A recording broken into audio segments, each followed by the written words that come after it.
A teaspoon of love is what we look forward to. Not even a drop falls to quench these dried up emotions in this cup. Niagara Falls of hate and every other emotion is what drenches the heart as it breaks apart in a cloud of dust. I chase and I chase, but as my hands are about to embrace what's meant to keep me happy and in a good place, crumbles right before me. What a slap in the face. Maybe happiness and joy is not what I am here for, but for the trials and tribulations of the test of the will of my heart for its next phase. I hope I can make it because pain is all I've understood since I took my first breath in this play. I hope the devil doesn't embrace me with a band-aid as I fall into temptation this day. I'm tired and just need rest in my heart in a good place. I love you. What up, YouTube? We're back with another great video. We're doing a series in this month called February. We're doing a series called Love. And if you haven't checked out the first video, you can go in the description. I'll leave a link there. You can check out the first video we did. And this is the second video. And we're actually trying to demystify the whole aspect of love.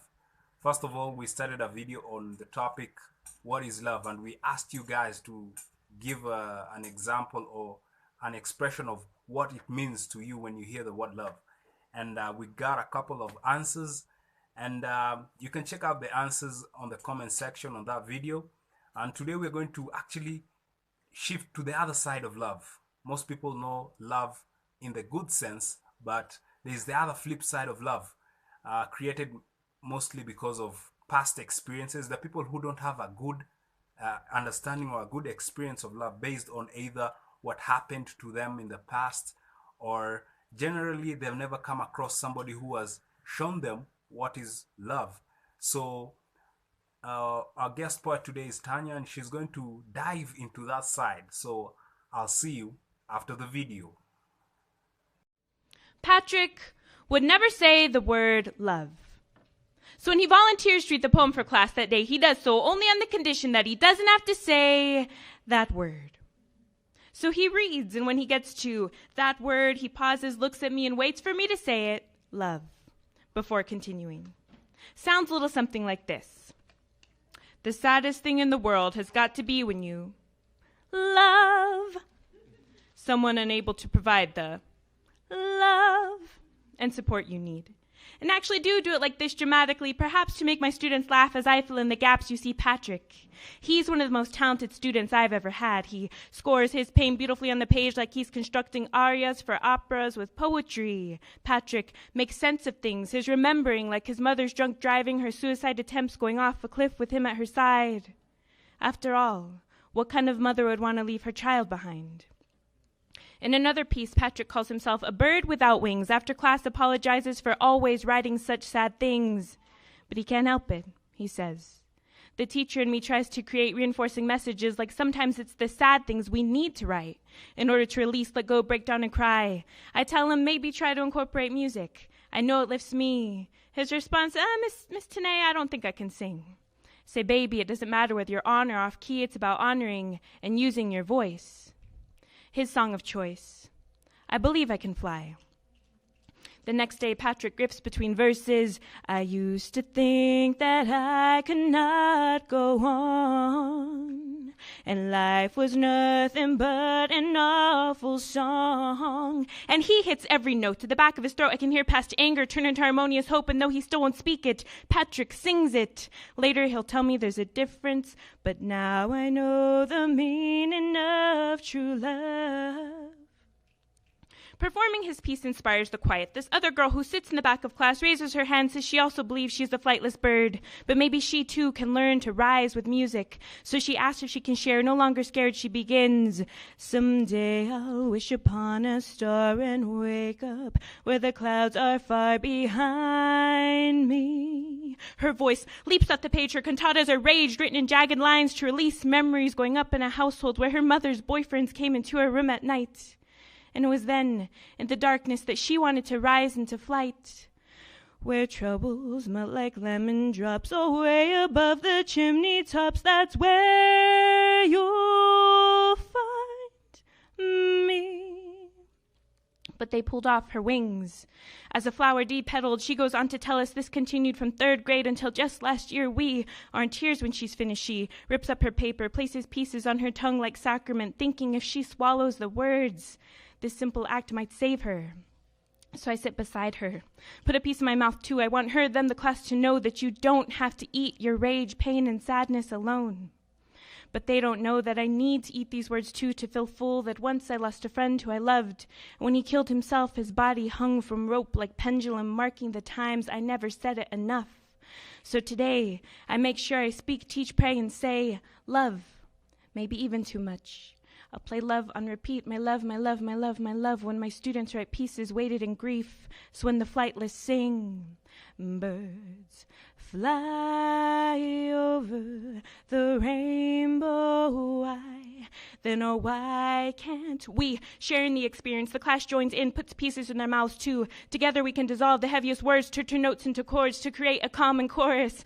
I believe I can fly if I just spread my wings. Together we can all fill in the gaps for those who need help, not just saying, but believing in words like love. Thank you.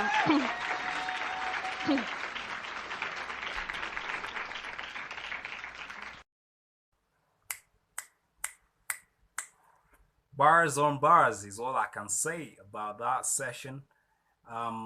If you actually listen to the lyrics or to the lines that have been written by Tanya, you can actually have a picture in your head of what it means to have a distorted view of love. And it's very common to us, maybe in different levels. There are people who have been deeply distorted. There are people who have a vague distortion because of we have different experiences and different circumstances in our lives.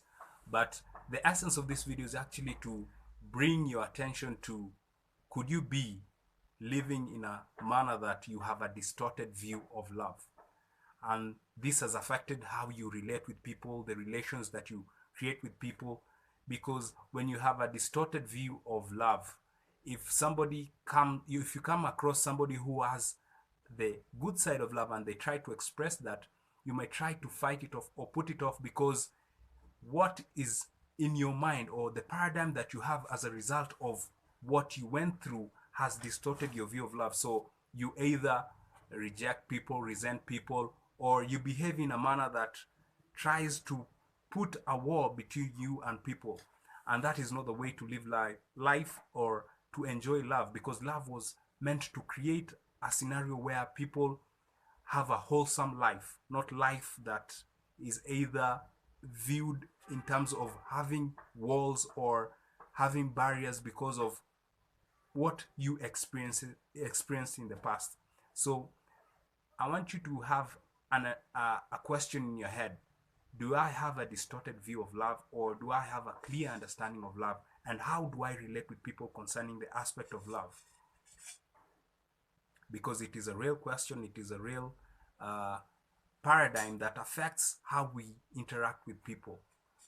And don't get me wrong, we're not doing this just because it's February, but I'm looking at things in the long term, in the sense that when you have a good view or good perspective of love, your relations going forward will be more harmonious, and you will deal with people in a different way, such that you will not hurt people just because you were hurt, or you will not create a scenario where there's a repetition of what happened in the past because of the paradigm that is in your head.